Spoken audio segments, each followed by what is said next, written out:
This is the first case when r is greater than a. Second case is when r is less than a. यहाँ पे second case है हमारे पास when r is less than a. when r is less than a का क्या meaning हुआ? when point P lies inside the cylinder.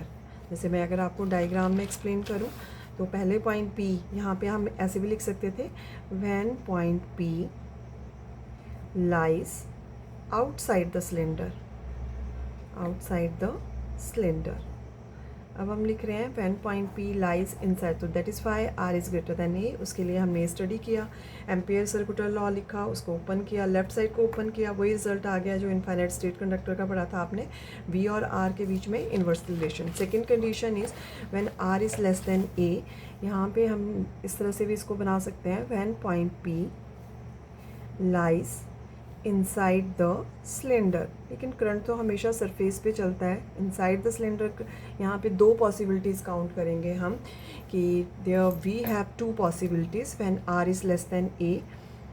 We have two possibilities when r is less than a.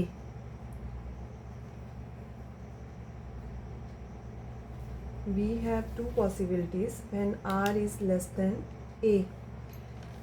Possibilities when r is less than a. First possibility है कि अंदर current है नहीं, अंदर current zero है, तो देयरफॉर मैग्नेटिक फील्ड भी क्या हो जाएगी? ज़ीरो. एंड सेकंड जो पॉसिबिलिटी है उस पर एक एमसीक्यू भी आया है, उसको एमसीक्यू को पहले इसको कंप्लीट कर लेती हूँ. If the current is uniformly distributed, if the current is uniformly distributed, uniformly distributed throughout the cross section, throughout the cross section. If the current is distributed uniformly throughout the cross section of the cylinder, या conductor भी लिख सकते हैं हम, throughout the conductor, then the current through the closed path is, then current through the closed path is.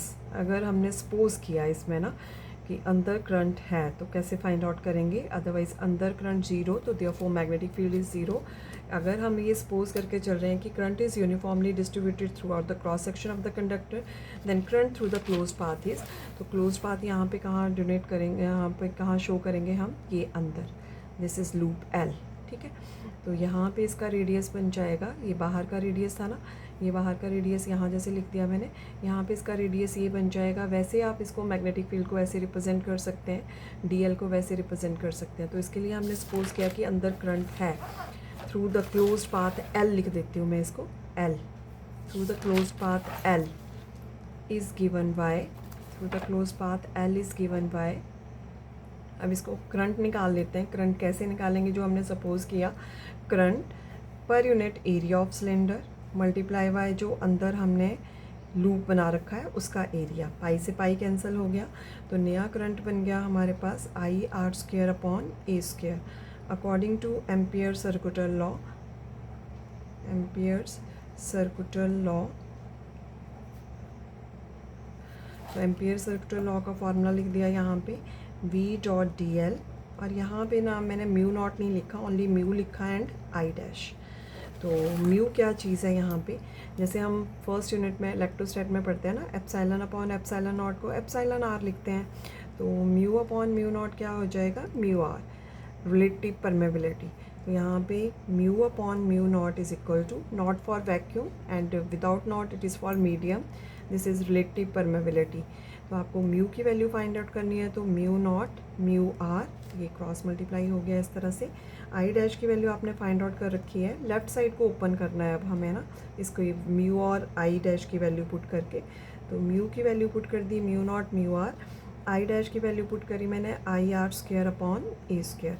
अब left side को open करते चलो. अगर आपको डायरेक्ट पता है कि V dot D L, V D L cos of zero आएगा, फिर इंटीग्रेशन आपके पास v into two pi R रह जाएगी, तो आप इस स्टेप को डायरेक्ट भी यूज़ कर सकते हैं. यहाँ पे b अंदर रह जाएगा D L, because cos zero किसके बराबर होता है? 1. तो mu naught mu R I R square upon A square. D L की इंटीग्रेशन हमारे पास क्या रह जाएगी? 2 पाई आर.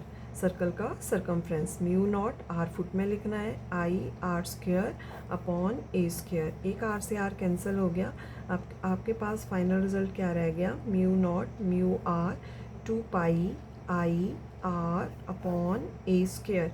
तो बी और आर के बीच में क्या रिलेशन बन गया, डायरेक्टली। अब जो ग्राफ इस बार कॉम्पिटिटिव एग्ज़ाम में था वो किस तरह का ग्राफ था, इसके लिए देखना, when r is greater than a, तो आपने एक रिलेशन निकाला v is inversely proportional to r।